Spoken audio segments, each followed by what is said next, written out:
dun. Welcome to Friends with Cars, F1. F1 edition. F1 edition, American Grand Prix. This was a great race. Really? A great race. I know you felt it was a little bit uneventful, but I thought it was a great race. There was high drama. Especially with the people doing the lead.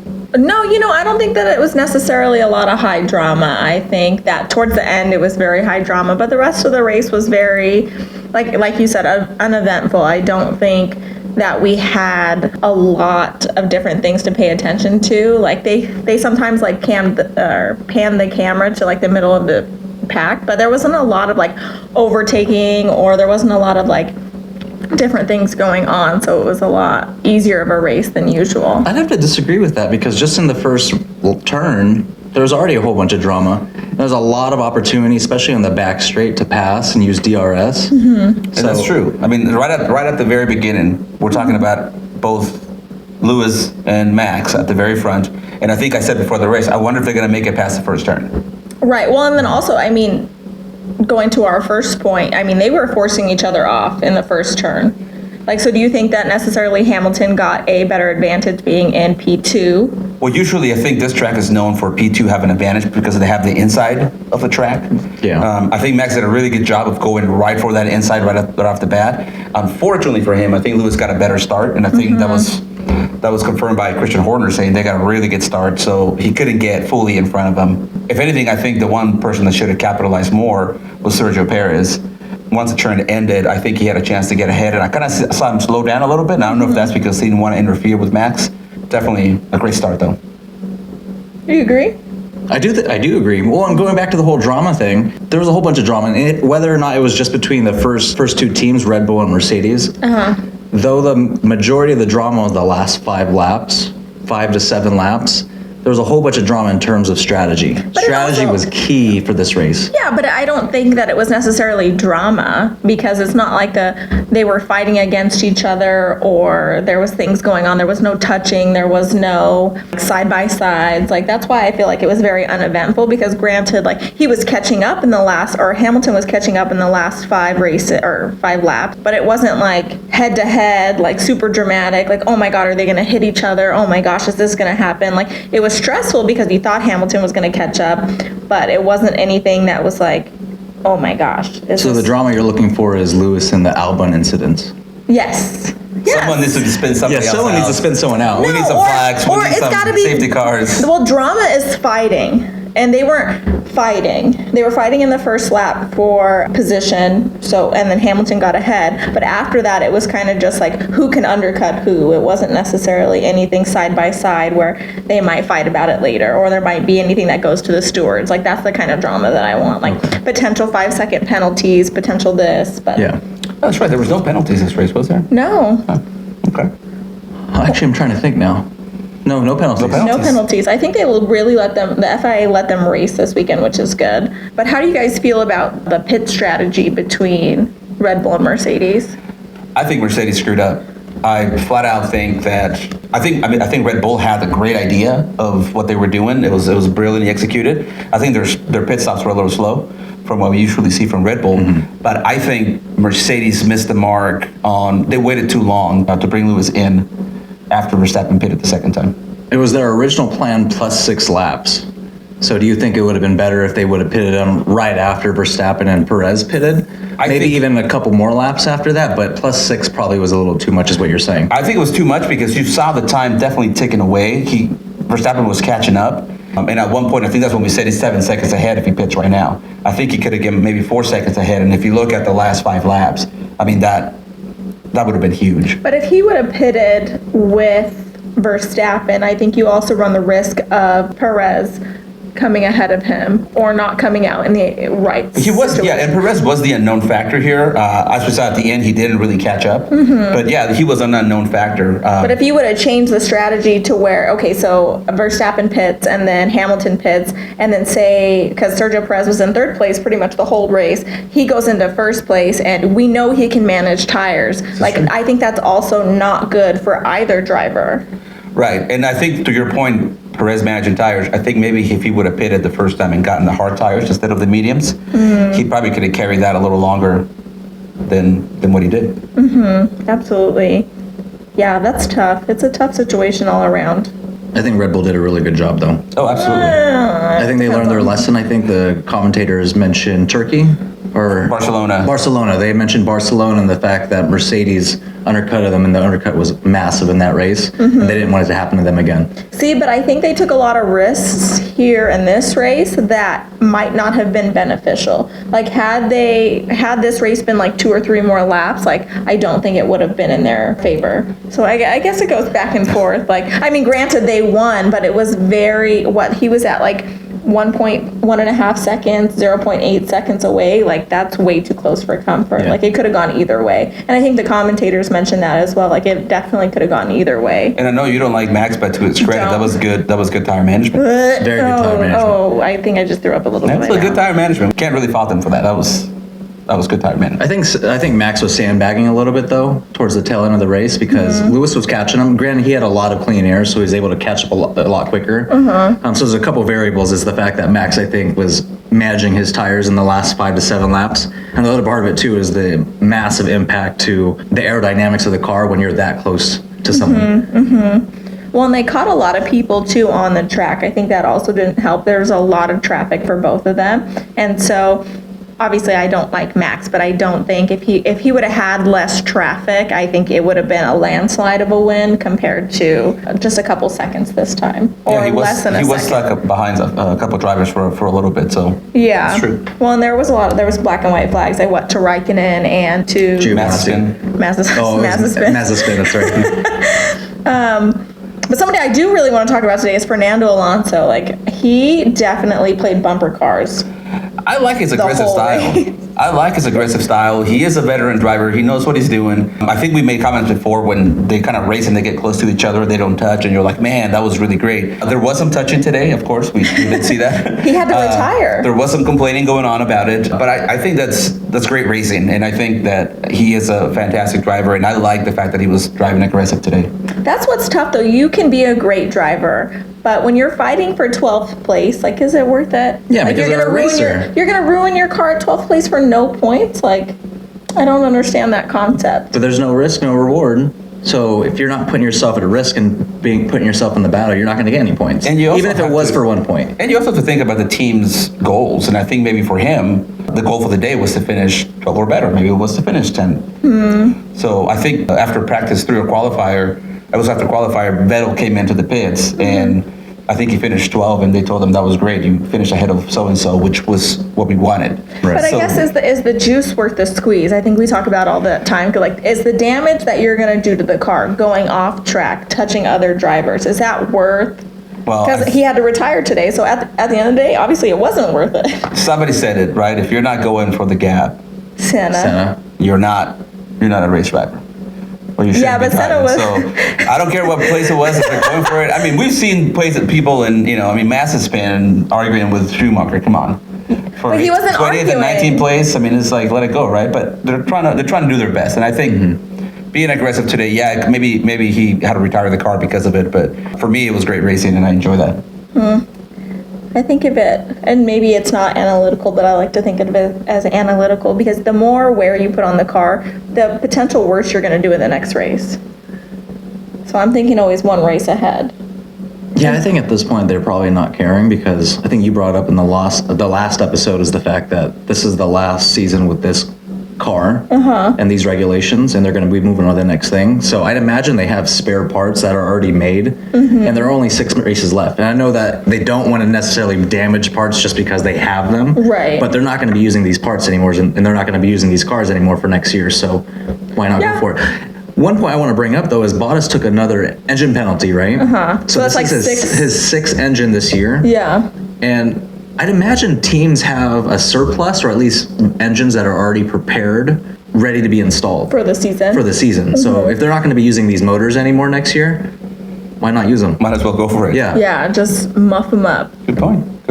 Well, and then another battle is the Ricciardo, Sainz, and Norris battle. That was touch and go there for a little bit. And that just shows what kind of drivers they are, those three specifically, because I think there might have been a little touch between Ricciardo and Sainz, but nobody was out of the race. Well, and it just shows that they are veteran drivers, because I like to think that if it was Mazepin in this same situation, like he probably would have crashed into them. Like they all would have been out. I can see that.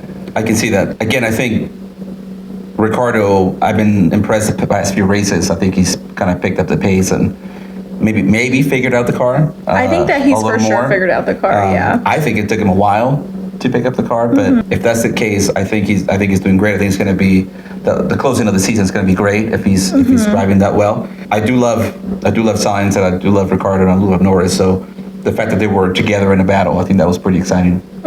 They never touched base on the fact that Sainz let Ricciardo pass rather than Norris, because Sainz went off track, gained an advantage. His team told him to give the position back to Norris, but he had already given the position to Ricciardo. So it was like... And Sainz's argument was, well, I already let one of the McLarens go. And they never touched on that, so he probably didn't get a penalty, or he didn't have to give a position. No. But I actually don't know where that ended up. Well, so I think it was Ricciardo was 5th, Sainz was 6th, and then Norris was 7th. Oh, so okay. So, I mean, it did have a potential lack on his race, but so the way that it happened is Norris had tried to overtake Sainz and Ricciardo, and just for a little bit it happened, but then he fell back and then went off track. So Ricciardo was always going to be in front, I think, and he was supposed to let Norris through and just didn't, because he was like, oh, well, I let Ricciardo through. Well, ultimately, I think Ricciardo was always going to be out ahead of him, and he's just playing it as that he let him out. Okay. Which, hey, we'll see in the next few days if something comes up about it, because it was mentioned. Right. right. I guess we'll see if they bring it up. Well, and with all the drama this season, not this race, because I can't agree with you guys that there was drama this race. I think it was very boring compared to other races. I love Formula One. It wasn't boring as a whole, but today was just not as exciting as I had hoped for, except for like the last 5 laps. But like, who's your guys' favorite drivers this season? I'll let you go first, because I really don't have a favorite driver. Favorite drivers. It could be plural this season. Of course, Bottas was my original favorite. He's been disillusioned over the years. I'm not through fault of his fault, I guess, but I would say Norris. Norris has been, I think since the end of last season and now this season, has been one of the guys that I just get excited for. I root for him. I want him to do well. I want him to win. I think he's resilient. I think he's learning a lot, and I think he's painting a picture of him being the future of F1 as one of the top drivers. Yeah, I can agree with that. What about you? Well, Bottas, same thing with Gustavo. Bottas is mine. He just breaks my heart every single time. So I'm going to go with the underdog, and I hope he's not going to be underdog next year. It's going to be George Russell. Oh, that's a good one. We love him. See, I like George Russell, and I think he's definitely taking a play out of the Lewis Hamilton playbook. He's being a little bit more politically correct, and I think he's going to do really good with Mercedes next year, and so I'm going to say George Russell. He's going to be a wonderful wingman, and I think he understands his role. I don't think George Russell's going to know his role. I don't think he's going to be accepting of the number 2 spot. I think he's going to push for a championship. I don't agree. We don't know what the car's going to do next year. But also, I don't agree for no other reason than he was in a Williams. Everything's better than a Williams, so he's just going to be happy to be involved. I 100% think that. We'll see what happens. But also, if I were going to pick my favorite driver, it's always going to be Ricciardo. I love his attitude. I love the way that he drives. What was it last season where they were like, you got a 5-second penalty, and he was like, okay, well, I guess I got to drive 5 seconds faster. Like, I live for that attitude. Compared to like some people who complain. Like, I really like Hamilton as well. He's probably my number 2, but obviously he complains a lot more than the average driver. But for Ricciardo to be like, oh, I'm just gonna drive 5 seconds faster, and then him finish in the points. I think when he was still with, it's Alpine now, but what was it last year? Renault. I think that really proves what kind of person he is as well as driver. He's not like making excuses or like trying to find, no, what do you mean? I got a 5-second penalty. He's like, all right, well, I guess for what? So yeah, like Kimi Raikkonen. I think it just is a testament to what type of person he is and what type of driver he is. Well, and speaking of, and I think you're right. I think Ricciardo is a very likable guy. So and he's a good driver. So he definitely has the package for everybody to enjoy it. So, but speaking of, we talked about Russell and we talked about the wingman. Speaking of the wingman, Perez.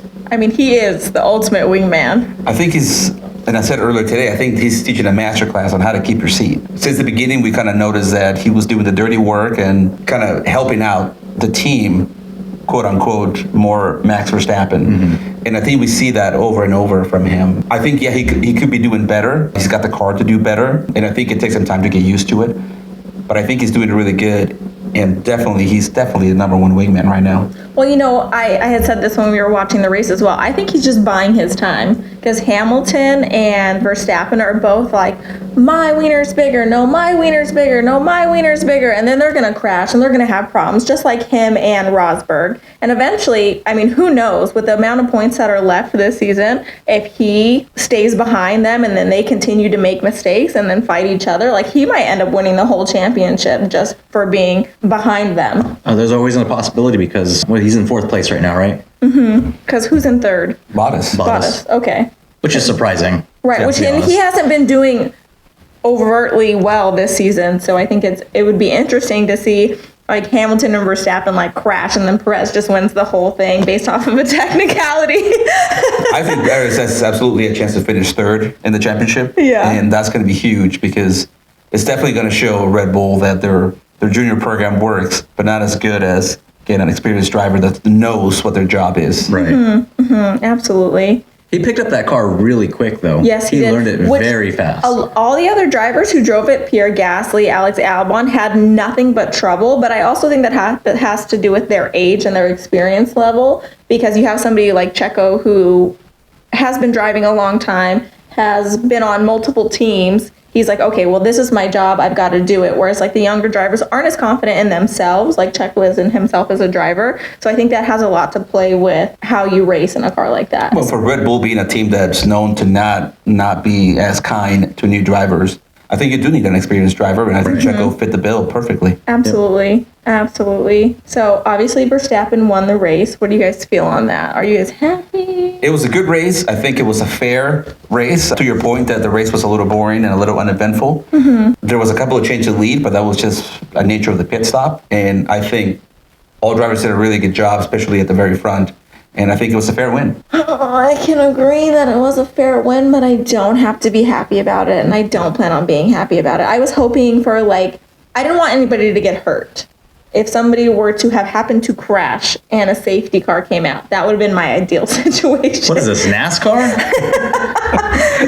Ricardo drives the Dale Earnhardt car once, and now you want him. You want more crashes? Watching NASCAR. Calm down. No, I just think a safety car really would have shook up the mix, and I think that would have No, been you're saying that because you wanted Lewis to win. Yes. 100%. Not because you wanted to shake things up. Shaking things up means Lewis wins, and Shaking that's what I things wanted. up means Verstappen wins because the last 7 years. No, but as far as this season, he's won 7 or 8 races to Hamilton's 5. So technically, in this season, shaking it up would make. Yeah, if you're looking on the micro level, shaking things up. I'm 100% micro level every season. Shaking it up means Mazepin should have won the race. Yes. Well, my boy And nobody wants that. My boy Ricardo won this season, right? He won first place this season. Yeah, McLaren got a 1-2. I'm all about shaking it up on a micro level, but I know who I want to win the championship. So shaking it up as long as the drivers you like win. Yes. Got it. Yes. Not biased at all. Zero bias. Zero bias. I never said I wasn't biased. We never talked about that. You got to be self-aware. I think people listening, though, learned from the first episode that you're a little biased. I am 100% biased, and I never try to present anything less. What about you? I definitely want to change, though. I Boo. think we've been watching Formula One for the past 4 years. Lewis Hamilton's won the last 4 years. Mercedes have won the Constructors' Championship every 4 years. This is the first year that we're actually seeing a contention for a different team to win. And it happens to be a team that's powered by Honda, So as we've seen this season, this is going to be Kimi Raikkonen's last season. I definitely think he's checked out. What is your guys' thoughts on that? I can agree with that. I think we've definitely. I think during the race you see him racing, you see him fight for position, but you really don't see a lot or hear a lot about Kimi. And I think I've seen the paddock videos and I've watched the warm up, and everybody kind of says the same thing. He's really not there. I don't think Kimi's ever treated Formula One as his end all be all. No, never. For him, like other drivers have. And I think he's been very clear saying Formula One is not my life. It's something that I do. So yeah, it's been checked out. I don't know how much that's hurting the team. Again, since we talked about there's different cars next season, so there's really probably not a lot of development. They're not expecting a lot from the drivers, I don't think, towards the back end of the grid this season. Right. Which I guess we're seeing also in Haas. So, I mean, they're going to have a whole different driver lineup. They're going to have a whole different car. I don't necessarily think that that's something that they're concerned with. Absolutely. But yeah, I think he's definitely checked out, which is a shame. Yeah. I think I'd like to see a little. Again, he is racing. I just like to see a little more fire from him. But has Kimi ever been checked in? You know what I mean? Like, what was it, Monaco, where he was like, yeah, I'm done. I got out of the race and then walked straight to his yacht. Like, was he ever a really like 100% there driver where driving was his life? Well, maybe we could talk about this next podcast, but I think I've had a theory on, there's natural drivers and there's skill drivers and there's drivers that have to work for it. I think we'll definitely have some drivers that are kind of natural and some that have to work at it. So, but we can bring that up for the next one. Speaking of Kimi, though, in the middle of the race, they were talking about Fernando Alonso, and I think it was Kimi Raikkonen that were racing. Yes. Their combined age is 82. Just talking about their age, so I'd imagine Alonso is probably 42 and Raikkonen's also 42. So you definitely have those veteran drivers. Or 41 and 41 if you add it right, but that's okay. Oh, wait, I said 82. Yes, sorry. Yes, 82. This is not a math podcast. Yeah, 82. 41. Yeah. Well, and, for now, that's old. But I think if you were thinking back maybe like 15, 20 years ago, like the age differential is a lot different. How old was Mika Häkkinen? Oh, he was older when he yeah, retired. certainly there's been drivers that were over their 40s still driving. I think the sport just changed to make it a young man's game. Right. Well, and who made that press was McLaren getting Lando Norris, because he was one of the youngest drivers on the grid, and they took a risk, and it was a risk that worked out very well for them. Well, you can't be a 7-time world champion if you start at 40. Right. Very true. Right. Well, and then going towards like another young driver, Yuki Tsunoda. How does everybody feel about him? He's really good at holding people off, but he's very mouthy. I think he's getting better. I agree. I think at the beginning of the season, we both kind of made a comment of like he probably shouldn't be driving. He seems a little inexperienced, a little immature. Very arrogant. Very arrogant. But this past couple races, I think we've seen a different Tsunoda. I believe last year is when he was holding up Hamilton for a while, and now today I think he was holding up Bottas for a while. So I think he definitely has the skill. I think maybe he's got self-confidence and he's picking up more confidence. One of the things I did read is that he wasn't spending as much time with the team after the race as other drivers, and someone kind of told him, hey, listen, if you want to get better, you kind of have to hang around the garage. You don't just leave. You don't clock out when the race is over. So again, he's young, so he's probably trying to get in the swing of things, but hopefully he'll continue to get better. Yeah, I don't know. I don't necessarily dislike him. I know I have a lot of controversial views on Formula One, but he's definitely not my favorite. I mean, hopefully he does really well, but he seems very like background noise to me. Like, and I know that sounds terrible compared to other drivers, but even if you're watching the race, like they don't really pan to him a lot. They don't really talk about him a lot. Or like in this race, I don't even think they brought up Gasly at all before he retired. So I don't know. He just, like I said, seems like background noise to me, like almost an afterthought. I'm indifferent about him. I'm more excited to see him drive the Suzuka track in Japan and see how the Japanese, fans kind of take him in. Are they proud of him just because he's a Japanese driver? I'd imagine so. I would imagine so. Yeah, absolutely. I would think that they're very. We ordered a flyby and they can't shut up a little bit after the race, so that's what the noise you're hearing. One thing I do want to bring about Yuki Tsunoda though is with AlphaTauri and Red Bull both being Red Bull teams, though they're separate teams, do you think they're somewhat in cahoots? Because there was a point where Yuki was in front of Max.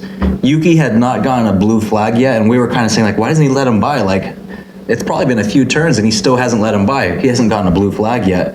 But I think he should have just let him pass. I think this goes back, it might have been like 2 or 3 seasons ago where Ocon crashed into Max Verstappen because he was in the running for the world championship. And I think at that race that Hamilton won the world championship. I could be incorrect. Don't fact check me. I'm not 100% sure. But it was when Max Verstappen tried to fight Ocon, but Ocon was in a Mercedes car. And it seemed really odd that they even crashed into each other. So I do think that they work together when they're powered by the same manufacturer.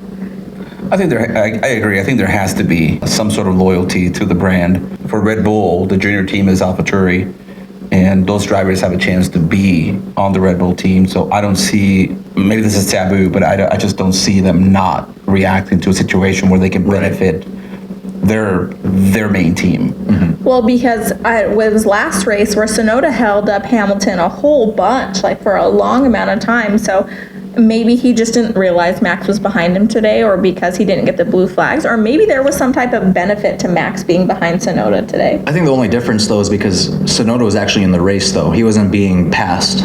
Oh. So this one, Tsunoda was already being lapped. Right. So that's why he was going to get he got the blue flag eventually. Maybe Max was like looking for the slipstream or something. Maybe there was some type of benefit. Coming up to the main straight. Yeah, so maybe there was some type of benefit to Yuki being ahead of him, and that's why it wasn't, because the main Red Bull car is so much faster. If he wanted to pass him, I definitely think that he could have. Like, I don't necessarily think that Yuki was holding him back. Mm-hmm. So I think there was definitely some type of beneficial situation for him to be behind Yuki. And then when the blue flags finally got pulled, he was like, okay, this is better. Yeah. Hey, listen, I wouldn't be surprised. I'm still trying to figure out what Ferrari did that the FIA punished him, but we never heard about what it was. So Right. Absolutely disrespectful. One day we'll hear about that, and I don't know, It'll be like 20 years from 20 now. years from now. But to this day, I'm just shocked that it's still a secret and nobody knows. So Yeah, that's very true. all right, guys. Yeah, I think that's all that we had to talk about. Like I said, it was a very uneventful race, so there's not many things to touch on. Is there anything you have left? No.